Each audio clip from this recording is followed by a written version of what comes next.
So guys, जैसा कि हमने पिछले एपिसोड में देखा कि शियाओ दोबारा किंग ट्रिबुलेशन को एक्टिवेट करना चाहता था, पर ट्रिबुलेशन एक्टिवेट नहीं हुआ। पर उसे पता चला कि निंग चुआन भी ट्रिबुलेशन को चुनौती दे रहा है। निंग चुआन सफल हुआ, पर शियाओ ने उसके सारे ट्रिबुलेशन लिक्विड को चुरा लिया, जिससे निंग चुआन गुस्से में उस पर अटैक करने लगा। उन दोनों के बीच काफी फियर्स फाइट हुई, पर निंग चुआन उससे जीत नहीं पाया। वोइड क्रेग भी अब काफी बड़ा हो गया था, जिससे निंग चुआन उस पर अटैक करके वहाँ से निकला, पर इससे वर्ल्ड पोर्टल ओपन हो गया। अब बाहरी दुनिया के लीडर भी वहाँ आ चुके थे, जिससे एशियन इमोर्टल एनर्जी सभी पेटिशनर को बाहर टेलीपोर्ट करने लग गई थी। अब शियाओ पर खतरा मंडरा रहा था, क्योंकि सभी क्लेन के लीडर उसे पकड़ना चाहते हैं। फिर अब हम देखते हैं कि सभी क्लेन के लीडर अपने अपने पेटिशनर को वहाँ से लेकर जाने लगते हैं। 10 क्राउन चैंपियन और यूसेन वर्ल्ड पोर्टल को ओपन करके वहाँ से निकल जाते हैं। पर अब सनफ्लावर सेक्ट का लीडर भी वहाँ चुका था, जो सभी से कहता है कि तुम सभी लोग अपने इकट्ठा किए हुए ट्रेजर मुझे सौंप दो, फिर मैं तुम्हें जाने दूंगा।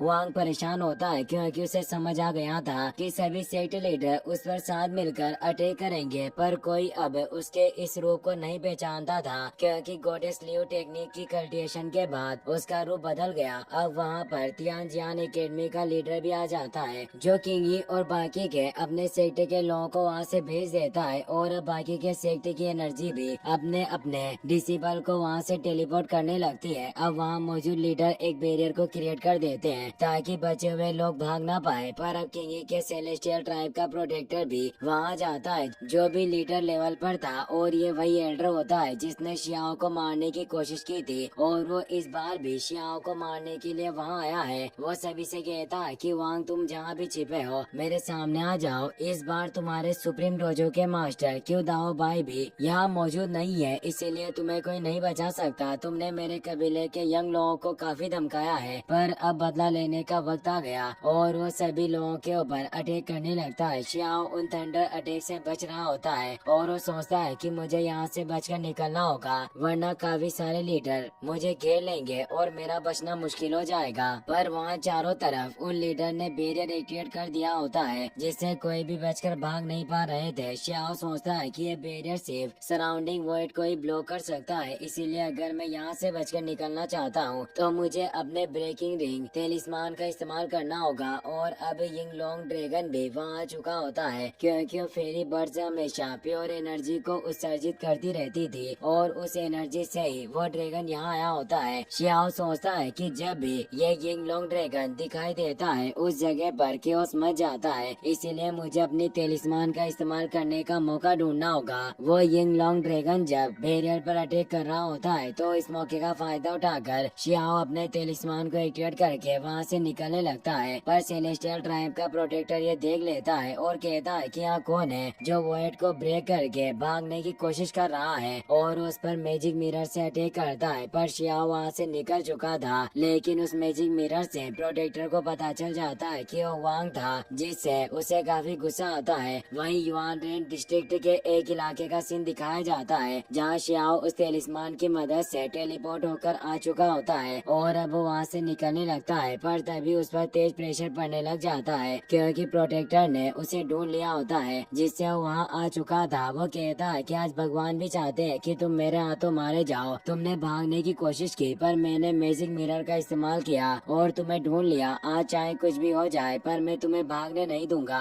और वांग को मारने के लिए अपने जायंट हैंड से उस पर अटैक करने लगता है। शियाओ दो ट्रेजर को बाहर निकाल लेता है और उन्हें एक्टिवेट करते हुए कहता है कि तुम्हें क्या लगता है कि मैं तुमसे डरता हूँ। तभी वहाँ एक और अटैक होता है, क्योंकि अब सनफ्लावर सेक्ट का लीडर भी वहाँ आ चुका होता है। वो प्रोटेक्टर जाओ से कहता है कि तुम काफी बूढ़े हो चुके हो, तुम्हें इस यंग जनरेशन के लोगों से लड़ने की कोई जरूरत नहीं है, इस वांग को मेरे पास छोड़ दो। पर अब वहाँ पर एक और पर्सन के हंसने की आवाज आती है, और कई सारे स्केलेटन के साथ अब डार्क डेस्क क्लैन का लीडर भी वहाँ जाता है। वो कहता है कि हाँ, तुम अकेले लीडर नहीं हो जो इस वांग को मारना चाहते हो। अब हुआ यून डोंग सेक्ट का लीडर भी आ जाता है, जो बोलता है कि मेरे लोगों को भी इस वांग के द्वारा मार दिया गया, इसीलिए मैं भी इसे मारना चाहता हूँ। इसकी वजह से पूरी युवा पीढ़ी की पोजीशन हिल चुकी है। अब वहाँ और भी सेक्ट लीडर आने लगते हैं। हेवन वाइस लॉर्ड भी वहाँ चुका था। वो कहता है कि वांग सिर्फ मेरे ही साथ जाएगा, इसने मेरे सारे डिसिबल को मार डाला। तो डार्क डेस्क क्लैन का लीडर कहता है कि तुम चाहो तो इस वांग को मार सकते हो, पर इसकी बॉडी मेरे लिए छोड़ देना,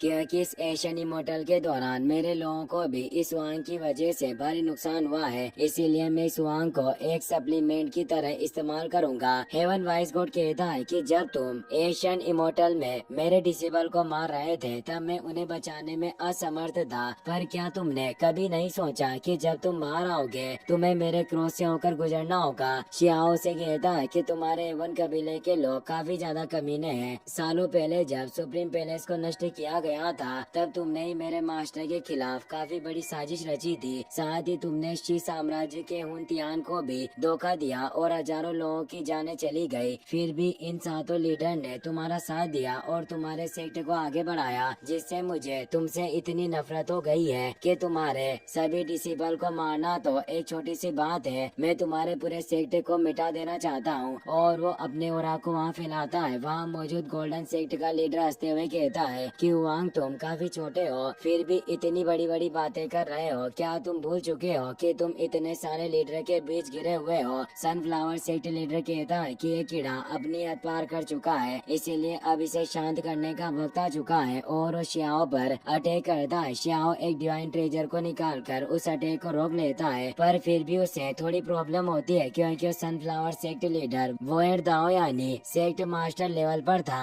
वहाँ पर एक और पोर्टल ओपन होता है और निंग जिन गेट का लीडर भी वहाँ जाता है। वो बोलता है कि इस वांग के पास काफी सारे ट्रेजर है, मुझे उम्मीद नहीं थी कि ऑल स्क्रीट डायग्राम ट्रेजर भी इसके पास मौजूद होगा। साथ ही अब वहाँ पर शॉर्ट क्लैन का लीडर भी आ जाता है और कहता है कि इस छोटे शैतान ने काफी ट्रेजर को एशियन इमोर्टल से हासिल किया है, इसीलिए हमें इससे अब सारे ट्रेजर छीनने होंगे। सेलेस्टियल ट्राइब प्रोटेक्टर उस पर अटैक करने लगता है। डार्क हडेस लीडर भी अपनी पावर को एक्टिवेट करते हुए बोलता है कि मैं भी इसे मारने में साथ दूंगा, पर तुम इसकी बॉडी को बर्बाद मत करना, इसे मैं काफी अच्छे ट्रेजर में रिफाइन करूंगा। और वो शियाओ पर अटैक करता है। डीमन ड्रैगन क्लेन का लीडर अपने क्लो से अटैक करता है। बाकी के लीडर भी एक साथ शियाओ पर अटैक करते हैं। शियाओ अपने ड्रैगन को बाहर निकालकर उनके अटैक को रोकने लगता है। साथ ही वो अपने पास मौजूद डिवाइन ट्रेजर से एक प्रोटेक्शन को एक्टिवेट कर लेता है क्योंकि उस पर सभी तरफ से अटैक हो रहे थे। शियाओ एक साथ इतने सारे लीडर के अटैक को दूर धकेल देता है, पर उन लीडर की पावर ज्यादा होने से शियाओ को काफी जख्म आए थे और वो कमजोर हो रहा होता है, इसीलिए वहाँ से भागकर निकलने लगता है। पर अंडरग्राउंड एडिस क्लेन लीडर उसे देख लेता है और हंसते हुए कहता है कि वांग तुम इतने सारे लीडर के सामने भी भागने की हिम्मत कर रहे हो, पर तुम बच नहीं सकते। और वो स्केलेटन क्लॉ से उस पर अटैक करता है, पर शियाओ बच जाता है। पर अब वहाँ पर आगे से लोफू सेक्ट का लीडर आ जाता है। वो कहता है कि मैं बिल्कुल ठीक समय पर आया हूँ और वो शियाओ पर अटैक करता है, पर शियाओ से बच जाता है और अपने पास मौजूद मिस्टीरियस स्पेल टेलिस्मान को बाहर निकालते हुए कहता है कि इसमें फुयोन सेक्ट की मैजिकल पावर है, पर मैं खुद इसके इस्तेमाल को नहीं जानता, इसीलिए तुम मेरे एक अच्छे टेस्ट सब्जेक्ट बनोगे। उस टेलिस्मान के अटैक कई सारे मल्टीपल शॉट में बदल गए थे, जिससे वो